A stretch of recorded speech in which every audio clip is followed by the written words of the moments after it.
Japanese Zeros dominated the Pacific, until one crashed Aleutian pilot handed America the manual. On the morning of July 10, 1942, Machinist Mate Albert Knack pressed his face against the cold window of a PBY Catalina flying boat, watching fog roll across the barren slopes of a mountain island in the Aleutian chain. His pilot, Lieutenant William Thies, had been lost for the past hour, flying by dead reckoning through weather so thick they couldn't see their own wingtips. They were supposed to be patrolling near Dutch Harbor, but they had no idea where they were until Knack spotted the Shumagin Islands through a break in the clouds. Now they were cutting across Akutan, taking the most direct route back to base. That's when Knack saw it, a dark shape in a grassy valley half a mile inland from Broad Bay. An airplane, upside down, tail in the air. Japanese markings were clearly visible even from altitude, a Zero fighter, intact. The aircraft that had been killing American pilots at a rate of 12-to-1 for the past 6 months. They circled twice to confirm what they were seeing. The Zero looked almost perfect. No major damage, just sitting there in the marsh grass, waiting. They marked the position on the map and turned for Dutch Harbor. What neither of them knew was that they just found the most valuable intelligence prize of the entire Pacific War, an airplane that would reveal every secret the Japanese had been using to dominate the skies since Pearl Harbor. But getting that airplane off Akutan Island and into American hands would require 3 separate recovery attempts, 2 months of work, and a level of secrecy that would determine who lived and who died in every dogfight for the next 2 years. 6 months earlier, on December 8, 1941, the Japanese had struck the Philippines with devastating force. By the end of the first week, 37 American pilots were dead. The Zeros came out of nowhere, faster than anything the Americans had seen, more maneuverable than seemed physically possible. They could climb at 5,000 feet per minute. They could turn inside any maneuver an American fighter attempted. They had a range of over 1,500 miles, which meant they could escort bombers deeper into enemy territory than anyone thought possible. And they were flown by pilots who had been training for war since 1937, veterans of combat in China, where they'd shot down 99 Chinese aircraft while losing only 2 Zeros to ground fire. American intelligence had heard rumors about this airplane. Reports from China mentioned a fighter with extraordinary performance, but most commanders thought the reports were exaggerated. Japanese aircraft were supposed to be inferior copies of Western designs, cheap, poorly made. That's what the training manuals said. The manuals were catastrophically wrong. When the Zeros hit Pearl Harbor on December 7, 1941, 78 of them flew in the first wave. American fighters that managed to get airborne were simply outclassed. The Curtiss P-40 Warhawk couldn't climb with a Zero. The Brewster F-2A Buffalo couldn't turn with it. The Grumman F-4F Wildcat was tougher, but slower and less agile. Pilots who tried to dogfight the Zero died. In the skies over the Philippines during those first terrible weeks, American pilots learned hard lessons. Captain Jesus Villamor, flying an obsolete P-26 Peashooter, watched Zeros tear through his formation. He survived only by diving away at full throttle. Lieutenant Randall Keaton got the first confirmed American kill against a Zero on December 8, but his squadron lost 11 aircraft that same day. At Clark Field, 18 P-40s sat on the runway when the Japanese bombers arrived. All 18 were destroyed on the ground. The pilots never got airborne. By January 1942, the official American tactic was simple and humiliating. If you encounter a Zero, run away. Dive for the deck. Use your heavier aircraft's better dive speed and get out of the fight. Don't try to turn with it. Don't try to climb with it. Just run. And even that didn't always work. Over Java in February 1942, Allied pilots flying Hurricanes and P-40s faced Zeros in battle after battle. The kill ratio was devastating. For every Zero shot down, the Allies lost 10 aircraft. At Darwin, Australia, on February 19, 1942, a single raid by Japanese bombers and Zeros destroyed 23 Allied aircraft. The Zero seemed invincible. Pilots returning from combat described it with almost mystical reverence. It could turn on a dime. It could climb like a rocket. It could stay in the air for hours. Some pilots claimed the Zero had no weaknesses at all. But one man refused to accept that the Zero was unbeatable. Lieutenant Commander John Thatch was commanding officer of Fighting Squadron 3, VF-3, based out of San Diego in early 1942. He'd been an aviator since 1930, a test pilot, and gunnery instructor. He was known for tactical thinking, for spending his evenings working through combat scenarios, using matchsticks on his kitchen table to represent aircraft formations. In the spring of 1941, Thach received an intelligence bulletin describing the Zero. The report came from the Fleet Air Tactical Unit Intelligence Bulletin, published September 22, 1941. It detailed everything the Japanese fighter could do: extraordinary maneuverability, 5,000 feet per minute climb rate, small turning radius. The Wildcat he was flying couldn't match any of it. Thach spent every evening for weeks trying to figure out a tactical solution. The standard American fighter formation was 3 aircraft, a leader and 2 wingmen. It had been used since World War I. But Thach realized that formation required pilots to spend too much attention watching their leader and not enough watching for threats.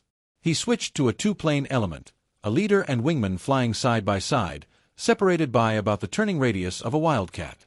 2 of these elements made a 4-plane division. When one element got jumped by a Zero, both elements would turn toward each other. The Zero pilot would line up a shot on one element, then suddenly find himself facing 2 Wildcats coming straight at him from the opposite direction. If he pressed his attack, he'd fly into a head-on engagement. If he broke off, the other element would get on his tail. Thach called it the beam defense position. His pilots called it something else, but they practiced it anyway. In May 1942, Thach arranged for aircraft with better performance than Wildcats to play the role of attacking Zeros in training exercises. The beam defense worked every single practice engagement. The attackers couldn't get a clean shot. The defending Wildcats always ended up in firing position. But Thach had never tested it against real Zeros. He'd get that chance at Midway. On the morning of June 4, 1942, Lieutenant Commander Lance Massey led 12 Douglas TBD Devastator torpedo bombers on an attack run against the Japanese carrier fleet northeast of Midway Island. Massey was the commanding officer of Torpedo Squadron 3, VT-3. Thach and 6 Wildcats from Fighting Squadron 3 were flying escort at 1,500 feet above the torpedo bombers.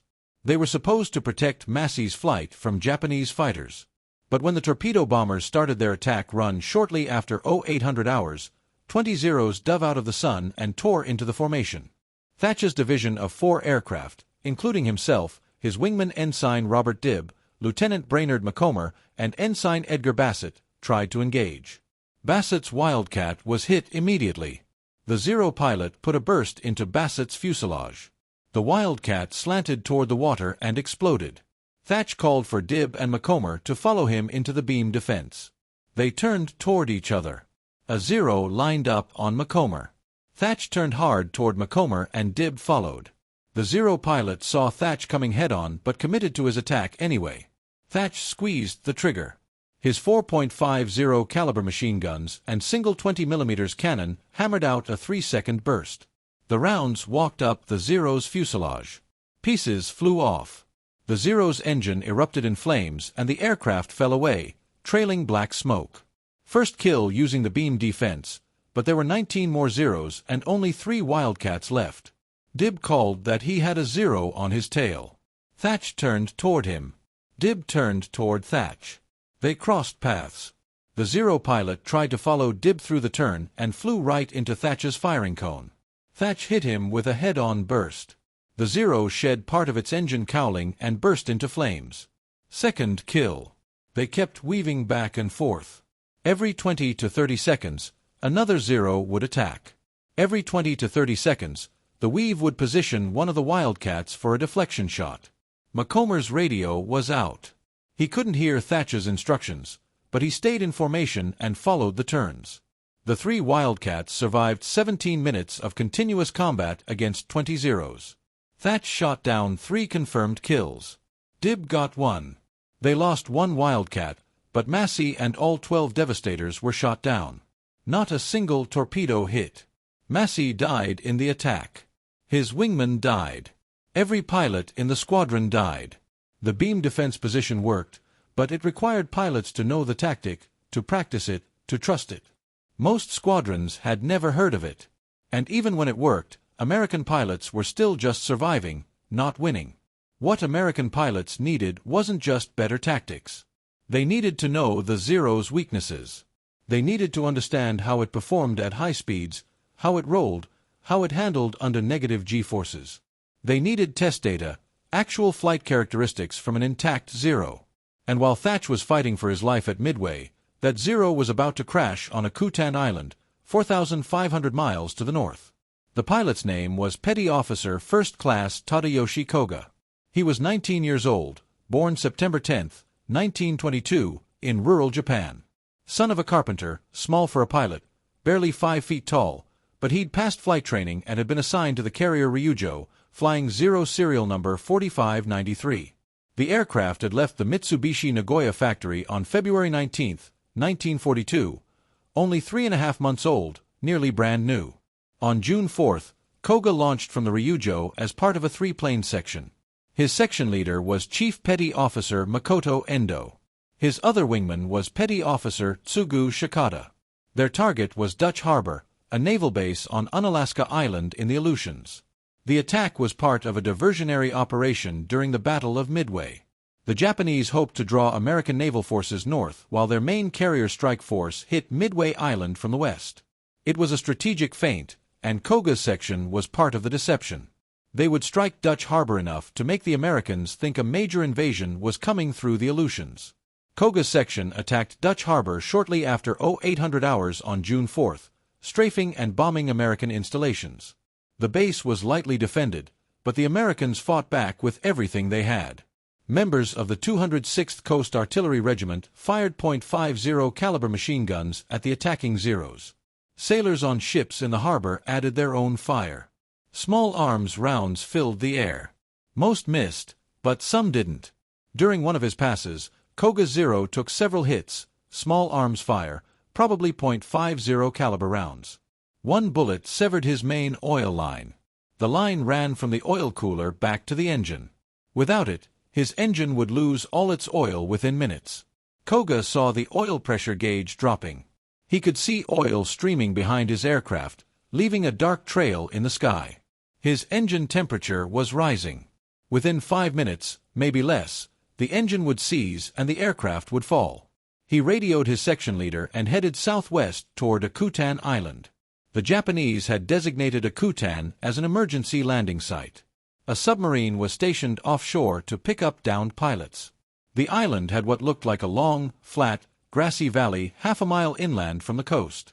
From altitude, it looked perfect for an emergency landing, a long stretch of green, smooth, solid, or so it appeared. Koga circled the valley once.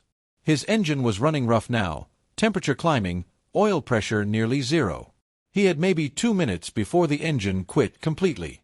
Shikata, his wingman, circled with him. On the second pass, Shikata noticed something. The grass looked odd. There was a shine to it, water reflecting sunlight. He suddenly realized what he was seeing. It wasn't solid ground. It was a bog marsh hidden beneath knee-high grass. Shikata tried to signal Koga, make a belly landing. Keep the gear up. But Koga's engine was failing. He had his landing gear down, his flaps down. He was committed to a wheels-down landing. There was no time to reconfigure. Koga's wheels touched the grass shortly after the attack on Dutch Harbor ended. They sank immediately into the mud. The Zero's momentum carried it forward. The wheels dug deeper. The tail came up. The aircraft flipped violently, throwing up a cloud of water and mud and grass. It came to rest upside down, the tail pointing skyward, the engine buried in the bog. Koga was still strapped in the cockpit, hanging upside down from his harness. The impact broke his neck. He died instantly. The shock of deceleration when the wheels caught in the mud had snapped his head forward with lethal force. Koga's wingmen circled overhead. Endo and Shikata watched the crash. They saw the Zero flip. They saw it come to rest inverted. They couldn't see Koga. They didn't know if he was alive or dead. Japanese pilots had standing orders to destroy any Zero that crashed in enemy territory. The orders were explicit and unambiguous. Strafe the wreckage, burn it, make it unusable. Don't let the Americans capture an intact Zero. The Americans had been trying to get their hands on a flyable Zero since the war began. Every crashed Zero had been studied, but all had been too damaged. This one looked almost perfect, just upside down. If Koga was alive, strafing the airplane would kill him. Endo and Shikata couldn't see any movement, no sign of life, but they couldn't be certain.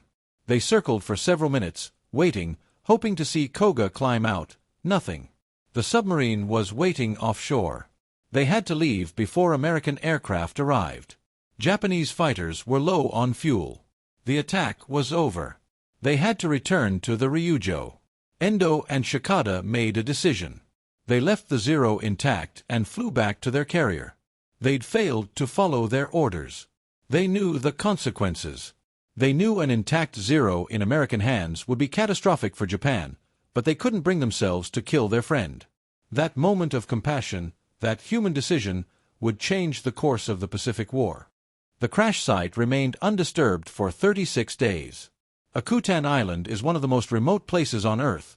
Barren, volcanic, almost always covered in fog. The Aleutian Islands have some of the worst weather in the world: rain, fog, wind, and cold. The valley where Koga crashed was out of sight of standard flight paths. Ships passing the island couldn't see inland. The terrain blocked the view.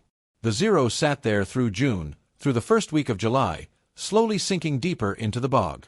Rain fell, fog rolled through. The Zero settled into the mud, but remained largely intact.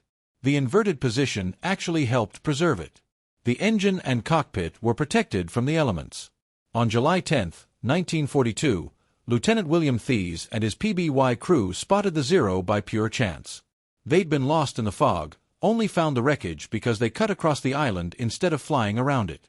The next day, July 11th, a recovery team flew out to assess the situation. Lieutenant Robert Kearns led the team.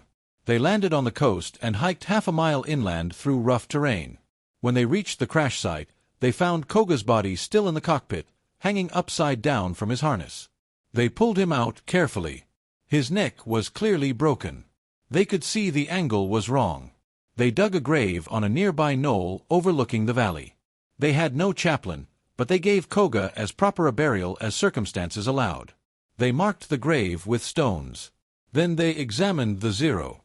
Kearns walked around the aircraft slowly, taking notes. The airframe was intact. The wings showed no major damage. The tail was straight. The fuselage had a few bullet holes from the Dutch harbor attack, but nothing catastrophic. The engine appeared undamaged. The three-blade Sumitomo propeller was bent from the impact, but reparable. The landing gear was sheared off when the wheels caught in the bog. The vertical stabilizer was bent. The rudder was twisted. The wingtips were scraped, the flaps were damaged, the canopy was cracked, but overall the aircraft was in remarkable condition. This Zero could fly again. Kearns reported back to Dutch Harbor immediately. The Navy moved fast. They dispatched a salvage team with heavy equipment, but nature fought back. The ship carrying the lifting equipment lost 2 anchors trying to hold position in the brutal Aleutian currents. Tides in the Aleutians can change 15 feet in 6 hours. Winds regularly exceed 50 miles per hour. The recovery team couldn't move the Zero. It weighed over 5,000 pounds and was stuck deep in the mud. The bog held it like a vice. They had to leave it and try again. On July 15th, a third recovery team arrived with better equipment. They brought a portable crane, cables, and a barge. They worked for 2 days in miserable conditions. Cold rain, fog so thick they could barely see 20 feet. The mud was like glue. They rigged cables under the Zero's fuselage. The crane strained. The cables went taut slowly. The Zero began to move. Mud sucked at the airframe. There was a wet tearing sound as the aircraft pulled free. They hauled it upright. Water and mud poured out of the cockpit and engine cowling. They let it drain, then began the arduous task of moving it overland to the coast. They had to build a temporary road through the marsh. They laid down wooden planks. They dragged the Zero inch by inch. It took them another full day to reach the barge. At Dutch Harbor, they turned the Zero right side up and cleaned off the worst of the mud. The aircraft was filthy but salvageable. They loaded it into the cargo hold of the USS St. Mihiel, a transport ship. The Zero was wrapped and secured. Armed guards stood watch. Nobody could know what was in the hold. The St. Mihiel sailed for Seattle on July 20th. The voyage took 12 days through rough North Pacific seas. The ship arrived in Seattle on August 1st. From there, the Zero went by barge to Naval Air Station North Island in San Diego, California. North Island had secure facilities and some of the Navy's best aircraft mechanics. When the Zero arrived at North Island on August 12th, the Navy erected a 12-foot-high stockade around it inside a hangar. Armed Marines stood guard 24 hours a day. Nobody was allowed near the aircraft without written authorization from the base commander. The threat of souvenir hunters was real. One stolen part could compromise the entire intelligence operation. The put-to-mechanics worked in total secrecy. They documented every part removed. They measured every dimension. They photographed everything. They straightened the vertical stabilizer carefully, checking for metal fatigue. They repaired the rudder, ensuring it moved freely through its full range. They replaced the wingtips with fabricated pieces that matched the original specifications. They fixed the flaps, testing the hinge points. They manufactured new landing struts to replace the ones sheared off in the crash. The original 3-blade Sumitomo propeller was bent, but they dressed it carefully and reused it. They patched the bullet holes from Dutch Harbor, filling them with aluminum patches. They repainted the original red Hinomara roundel with American blue circle, white star insignia. The entire repair process took 6 weeks of careful work. On September 20th, 1942, 2 months and 16 days after Koga crashed on Akutan, the Zero was ready to fly. Lieutenant Commander Eddie Sanders would be the test pilot. Sanders was 31 years old. He'd been a Navy test pilot since 1938, assigned to Naval Air Station Anacostia in Washington. He was known for precision and technical analysis. Not flashy, not an ace, just a methodical pilot who understood aircraft systems and could articulate what he felt in the controls. The Navy needed someone who could fly the Zero and extract every bit of technical data from it. Sanders was the right man for the job. On September 20th at 0900 hours, Sanders climbed into the Zero's cockpit for the first time. The cockpit was cramped, much smaller than a Wildcat. Sanders was not a large man, but even he felt squeezed. The seat was hard, the cushioning minimal. Japanese pilots were selected partly for their small stature. A pilot over 5 feet 8 inches would struggle to fit. The instrument panel was simple compared to American aircraft. Engine gauges on the left, tachometer, manifold pressure, oil temperature. Flight instruments in the center, airspeed indicator, altimeter, artificial horizon, turn and bank indicator. Everything else was on the right, fuel gauges, hydraulic pressure. All the labels were in Japanese. Sanders had studied translations, but it still felt alien. He found the throttle, the mixture control, the propeller pitch lever, the landing gear handle, the flap control. Everything was where it should be, just laid out differently. Sanders started the Nakajima Sakae engine. The engine coughed once, caught, and settled into a smooth idle. The sound was different than an American engine, higher pitched. The propeller arc was visible in the morning sun. The aircraft vibrated, but differently than a Wildcat, lighter, less substantial. The whole airframe felt delicate. Sanders checked the gauges. Oil pressure normal. Temperature rising slowly. Fuel pressure good. He advanced the throttle slightly. The engine responded immediately. Crisp. No hesitation. He released the brakes and taxied toward the runway. The Zero rolled easily. The tailwheel steering was light and responsive. Too light, almost. It would take getting used to. Sanders lined up on the runway. He advanced the throttle smoothly. The Zero accelerated quickly, very quickly. The light weight meant rapid acceleration. At 60 knots, Sanders pulled back on the stick. The Zero leaped into the air. The takeoff roll was remarkably short, maybe half what a Wildcat needed. Sanders retracted the landing gear. The gear came up with a solid thunk. He raised the flaps. The Zero climbed steeply. Climb rate was immediately apparent. The Zero was climbing at over 4,000 feet per minute, maybe closer to 5,000. It was extraordinary. Sanders leveled off at 5,000 feet and began testing basic handling. He flew straight and level. The Zero tracked well. It was stable. The controls felt light but precise. At low speeds, the aircraft felt alive, responsive. He tried a gentle turn. The Zero snapped into the turn with almost no effort. The roll rate at low speed was impressive. He reversed direction again. The Zero responded instantly. Sanders pushed the airspeed up. At 150 knots, about 170 miles per hour, the controls still felt normal, light, precise, responsive. At 180 knots, he felt the ailerons stiffen slightly, just a hint of resistance. At 200 knots, 230 miles per hour, the ailerons froze.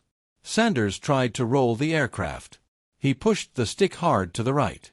The ailerons barely moved. It felt like the control surfaces were locked. He had to use both hands and significant force just to get a slow roll started.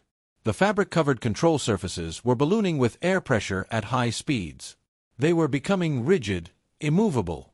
At 250 knots, it was physically impossible to roll the Zero at any useful rate.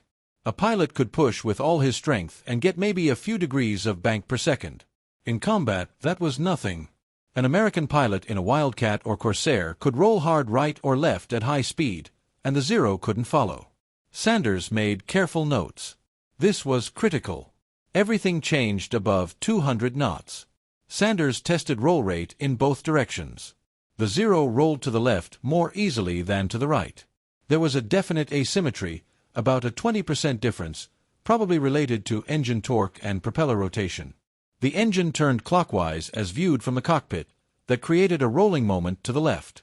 With fabric control surfaces that couldn't overcome the aerodynamic forces at high speed, the torque effect became more noticeable. A Zero rolling left had a slight advantage. A Zero rolling right was at a disadvantage.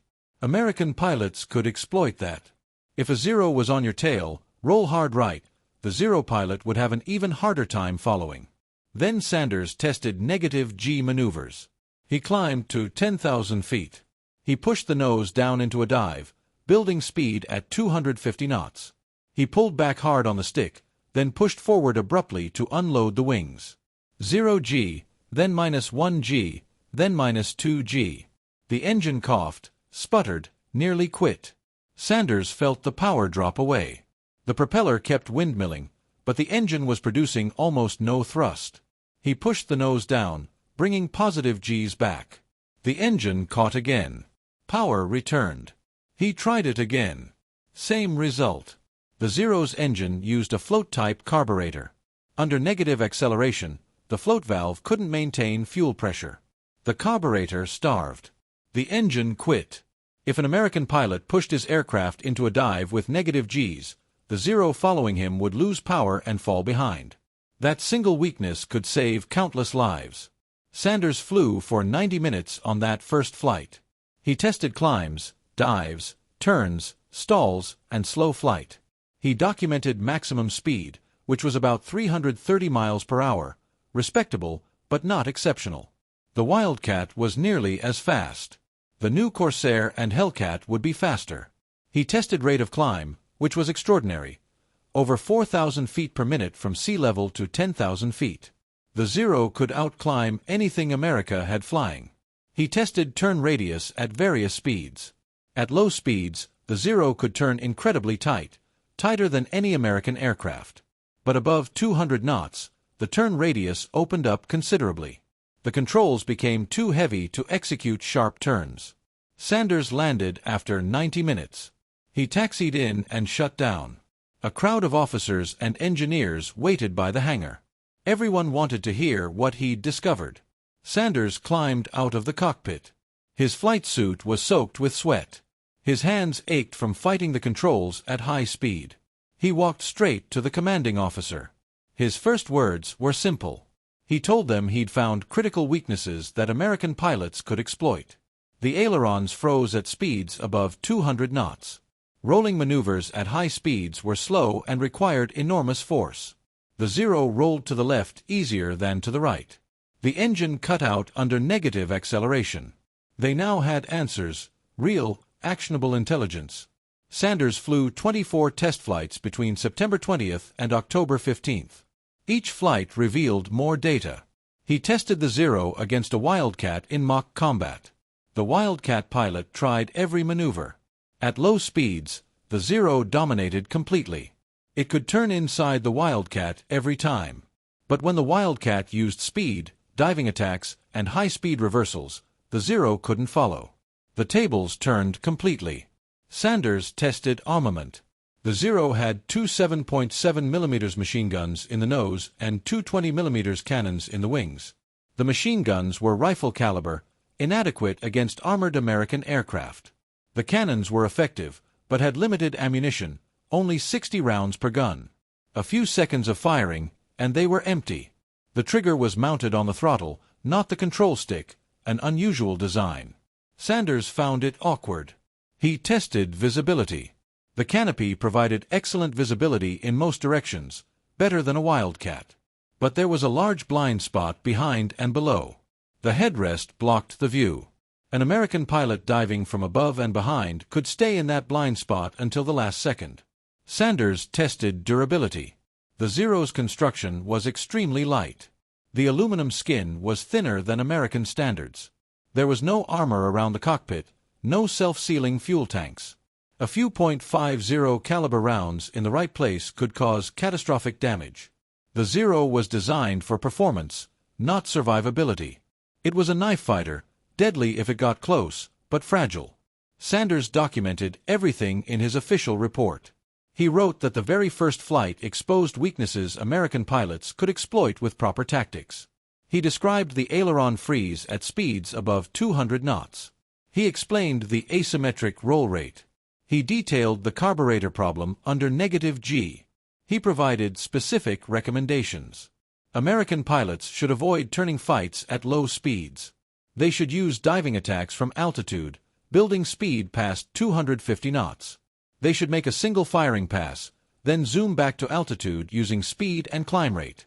They should use -G dives to escape. If a Zero got on their tail, they should roll hard right, as the Zero couldn't follow that direction as easily. At about 200 knots, they should roll hard before the Zero pilot could get his sights lined up. Sanders' report was classified top secret and distributed to fighter squadrons throughout the Pacific Fleet. But reading a report was one thing. Seeing it was another. The Navy decided to conduct live demonstrations. Lieutenant Melvin Hoffman was assigned to fly the Zero in mock combat against newly trained pilots. Hoffman was a test pilot stationed at Naval Air Station Anacostia. His call sign was Boogie. He'd been flying Wildcats since 1941. In late October 1942, Hoffman received orders to conduct dogfighting demonstrations using the captured Zero. The Navy wanted to train pilots using the actual aircraft they'd be fighting, show them exactly how to exploit the weaknesses Sanders had discovered.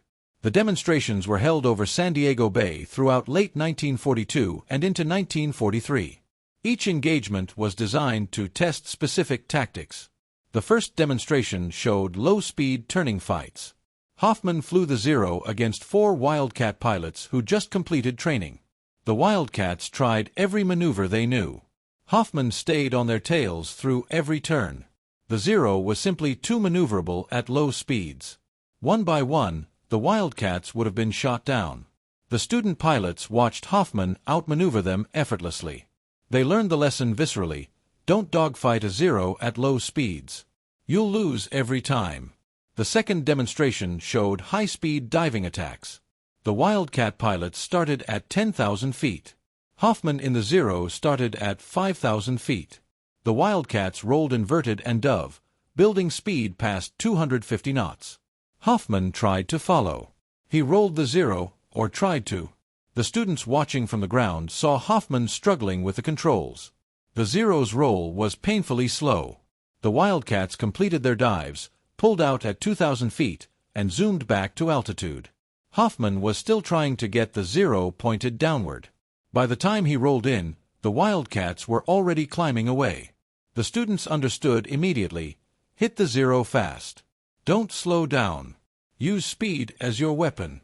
The third demonstration showed the -G escape. A Wildcat pilot let Hoffman get on his tail in the Zero. Hoffman closed to firing range. From the ground, it looked like the Wildcat was finished. Then the Wildcat pilot pushed over hard into a dive, unloading the wings, -2 Gs. Hoffman tried to follow. The Zero's engine coughed, sputtered, and quit. Black smoke poured from the exhaust. The propeller windmilled uselessly. Hoffman fell behind, trying desperately to restart the engine.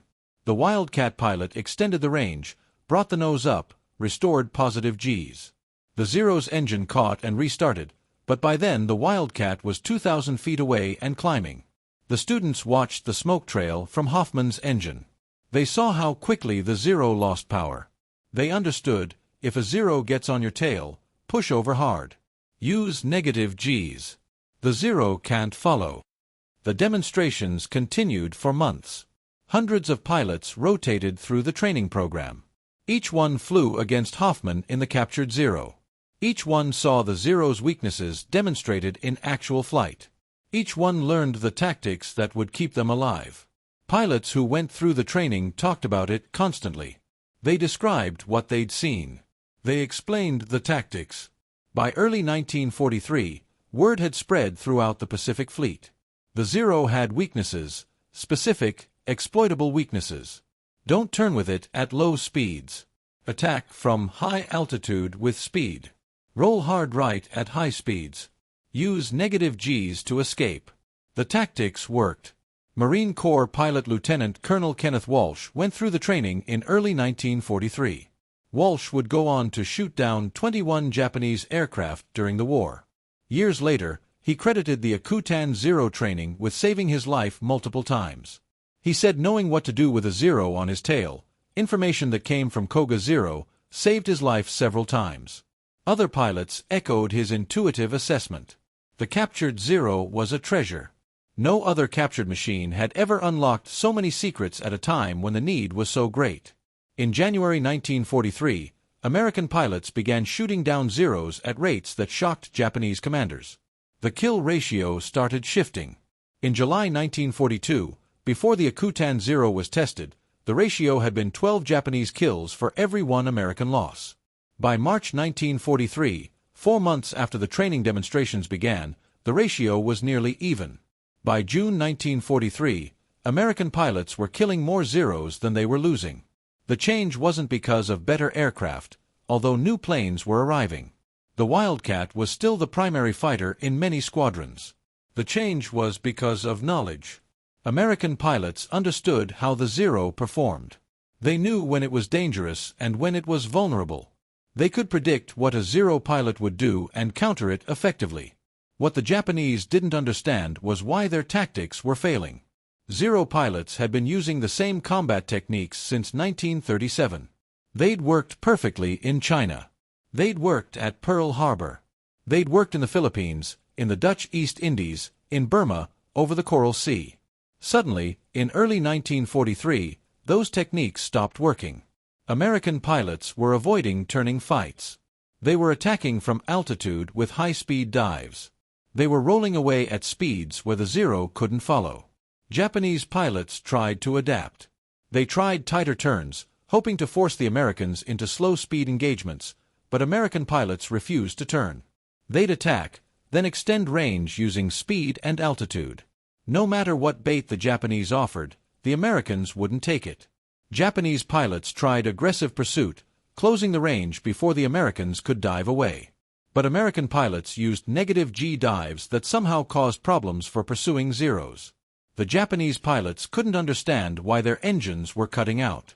They knew to avoid negative G maneuvers in general, but they didn't have specific data about fuel pressure loss. They didn't understand the carburetor mechanism. They just knew that pursuing a diving American fighter sometimes resulted in power loss at the worst possible moment. Japanese pilots tried to compensate for poor high-speed roll rate by anticipating where Americans would go. But American pilots varied their escape directions unpredictably, sometimes left, sometimes right, sometimes straight down with negative Gs. There was no pattern to exploit. The fundamental problem for Japanese pilots was they were fighting an enemy who understood their aircraft better than they did. American pilots knew the exact speed where the Zero's ailerons would lock up, 200 knots. They knew the roll rate degraded asymmetrically, easier left, harder right. They knew about the carburetor issue under negative Gs. They'd seen it demonstrated. They'd practiced against it. Japanese pilots had general knowledge. They knew the Zero handled poorly at high speed. But they didn't have numbers. They didn't have a performance envelope chart showing exactly where the weaknesses appeared. American pilots did. That knowledge gap was created by one intact Zero sitting in a hangar in San Diego. And it was killing Japanese pilots every single day. Japanese intelligence officers examined wreckage from downed American fighters. They documented improvements in American aircraft. The Grumman F-6F Hellcat entered service in early 1943. It was faster than the Zero, more heavily armed, and could take more damage. The Vought F-4U Corsair was even faster, with better high-altitude performance. The Lockheed P-38 Lightning had twin engines and could outrun anything at high altitude. Japanese analysts concluded that American aircraft technology had surpassed the Zero. Better planes were beating their fighters. That was partly true. The new American aircraft were superior. But the real advantage wasn't just the aircraft. It was the tactics. Pilots flying the older Wildcats were also killing Zeros at improved rates. The tactics worked regardless of aircraft type. The knowledge worked against all Zeros. On January 12, 1944, First Lieutenant Robert Hansen, a Marine Corps pilot flying an F-4U Corsair from Vella La Vella, shot down 5 Zeros in a single mission.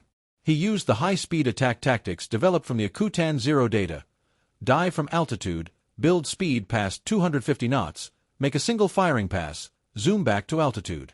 Never turn. Never slow down. Never give the Zero a chance to use its superior low-speed maneuverability. Over the next 17 days, Hansen shot down 15 more Zeros using the same tactics, 20 kills in 17 days. The Zero had gone from the most feared fighter in the Pacific to target practice for pilots who knew its weaknesses. By mid-1944, Japanese losses to American fighters were catastrophic. The Great Marianas Turkey Shoot on June 19 and 20, 1944, resulted in the loss of approximately 650 Japanese aircraft against 123 American aircraft. Most of the Japanese losses were Zeros and other carrier aircraft. The battle took place over the Philippine Sea near Guam. American fighter pilots flying F-6F Hellcats and F-4U Corsairs slaughtered Japanese formations using tactics that exploited every weakness the Akutan Zero had revealed. Experienced Zero pilots who survived the early war were being killed by American pilots with only a few months of combat experience. The Americans weren't better pilots inherently. They just had better information. The Akutan Zero remained at North Island through 1943, flying regular demonstration missions. In late 1943, it was flown to Washington National Airport and displayed as a war trophy. Crowds lined up to see it. The aircraft that had terrorized Allied forces for 2 years was now sitting in an American hangar with United States Navy insignia painted on the fuselage. Newspaper photographers took pictures. The Zero was a symbol of American technological espionage and tactical adaptation. In 1944, the Zero was recalled to North Island for continued use as a training aircraft. Newly commissioned pilots flew mock combat against it before deploying to the Pacific. The lessons were always the same: don't turn with it. Attack with speed. Exploit its weaknesses. On February 15, 1945, the Akutan Zero was destroyed in a training accident. The Zero was taxiing for takeoff at North Island when a Curtiss SB-2C Helldiver dive bomber lost control during landing. The Helldiver's landing gear collapsed. The aircraft skidded across the tarmac and slammed into the Zero. The Helldiver's propeller, still spinning at high speed, sliced through the Zero's fuselage like a saw. The Zero was cut nearly in half. Fuel spilled across the tarmac. Both aircraft were written off as total losses. The pilot of the Helldiver survived with minor injuries.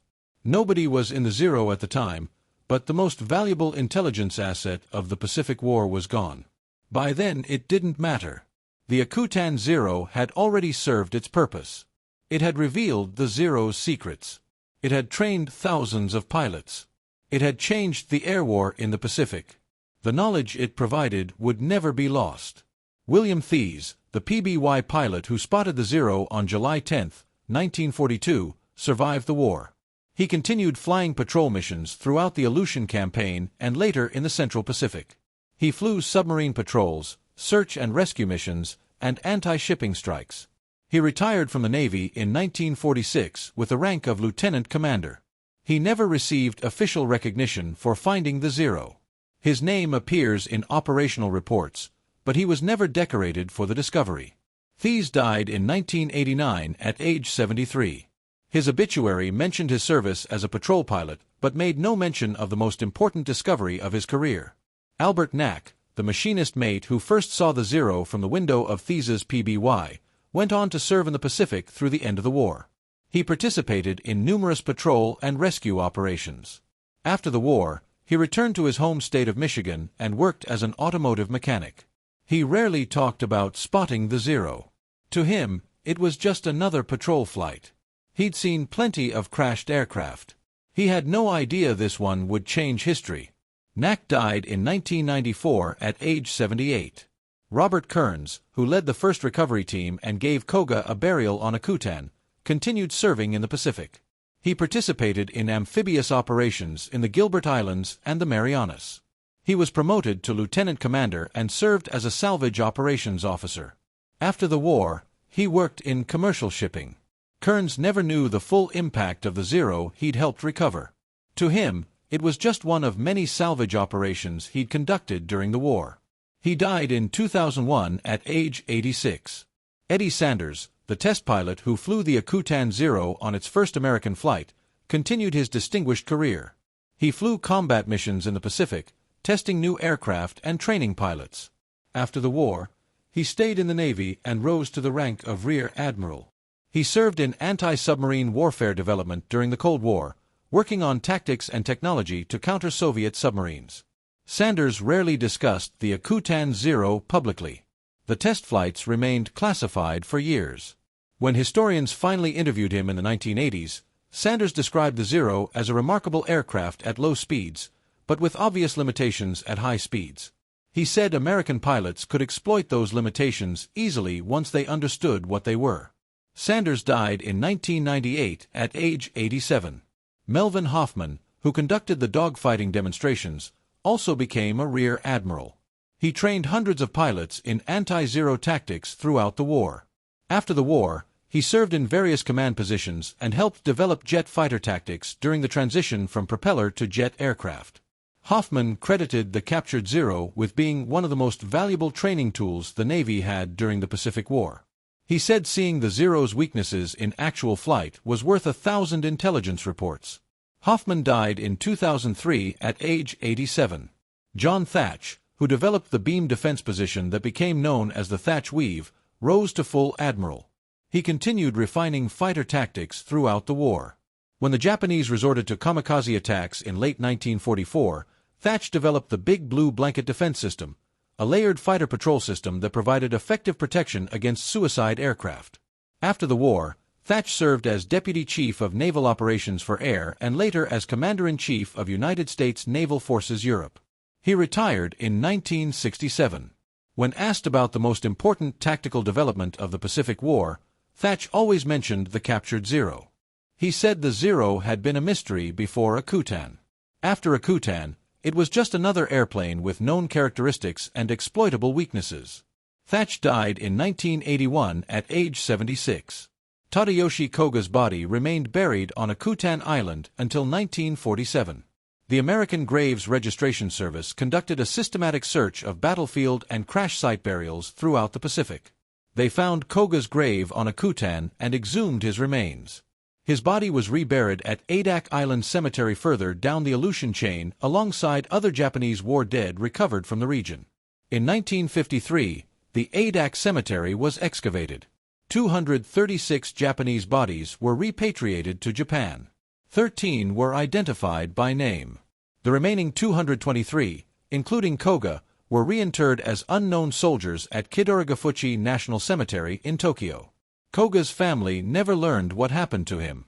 They knew only that he'd been killed in action near the Aleutians. They had no body to bury, no grave to visit. It wasn't until the 1980s that researchers determined Koga's final resting place. In 1988, American author Jim Reardon and Japanese businessman Minoru Kawamoto conducted research into Koga's fate. They found the original burial site on Akutan, now empty. They traced the records through the Graves Registration Service and determined Koga's body had been among the unidentified remains repatriated in 1953. Reardon later wrote the definitive account of the Akutan Zero, documenting the full story of the aircraft's capture and impact on the war. Japanese historians learned about the Akutan Zero's role decades after the war ended. Lieutenant General Masatake Okumiya of the Japanese Air Self-Defense Force, a former Imperial Navy pilot and military historian, studied the intelligence failure. He concluded that the acquisition of the Akutan Zero was no less serious a blow to Japan than the defeat at the Battle of Midway. He wrote that the loss of one intact Zero had cost Japan hundreds of pilots and thousands of lives because American pilots learned to counter every advantage the Zero possessed. The Akutan Zero has been described by military historians as a prize almost beyond value to the United States and probably one of the greatest intelligence prizes of the Pacific War. Small pieces of the Akutan Zero still exist in museums.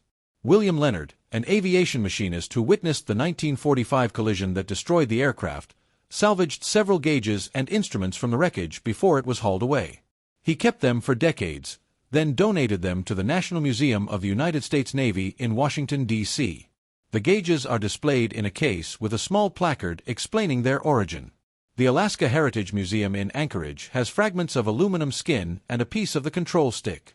The Smithsonian National Air and Space Museum has additional small pieces, including part of the instrument panel, but most of the Akutan Zero was scrapped in 1945. No complete airframe exists anywhere. Only fragments and photographs remain as physical evidence of the aircraft that changed the Pacific War. There is a photograph in the San Diego Air and Space Museum archives showing Eddie Sanders taxiing the Zero on September 20, 1942, just before its first test flight. The aircraft looks pristine in the photograph. Fresh paint, American markings clearly visible, the rising sun insignia replaced with white stars on blue circles. Sanders is visible in the cockpit, his face serious and focused. Around the aircraft stand mechanics and guards, watching history about to take flight. Another photograph in the National Archives shows the Zero being lifted out of the bog on Akutan Island in July 1942. Navy personnel stand around the aircraft, which is still caked in mud. The tail is pointing skyward. Cables are rigged under the fuselage. The photograph captures the moment when the most valuable intelligence asset of the Pacific War was finally freed from the Aleutian bog that had held it for 36 days. That is how intelligence victories actually happen in war. Not through elaborate spy networks, though those matter. Not through code breaking, though that changes battles. Sometimes it's just a pilot flying off course in weather too thick to navigate. A machinist mate looking out a window at exactly the right moment. A damaged aircraft attempting an emergency landing on an island nobody cared about. And two enemy pilots who couldn't bring themselves to destroy their friend's aircraft. Koga's wingmen, Endo and Shikata, violated direct orders when they left the Zero intact on Akutan. They knew the consequences. They'd been briefed on the importance of destroying any Zero that fell into enemy hands. They knew an intact Zero in American hands would be catastrophic for Japan's war effort. But they couldn't strafe an aircraft that might contain their living comrade. That moment of compassion, that fundamentally human decision, cost Japan the air superiority it had maintained since December 1941. One intact Zero, one test pilot's methodical analysis, one series of training demonstrations, and suddenly American pilots possessed complete knowledge. They understood the Zero's strengths and could avoid them. They understood the Zero's weaknesses and could exploit them. They knew the exact airspeeds where the Zero became vulnerable. They knew which direction to roll when escaping. They knew how to use negative G forces to disable a pursuing Zero's engine. They transformed from victims into hunters. The Zero never recovered from that intelligence loss. It remained Japan's primary fighter through the end of the war, but only because Japan lacked the industrial capacity to design, test, and mass-produce a replacement. By 1945, the Zero was obsolete, not because Japanese engineers failed to improve it, but because American pilots knew too much about it. They had studied the instruction manual.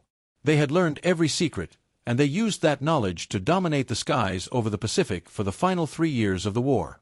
If you found this story as compelling as we did, please take a moment to like this video.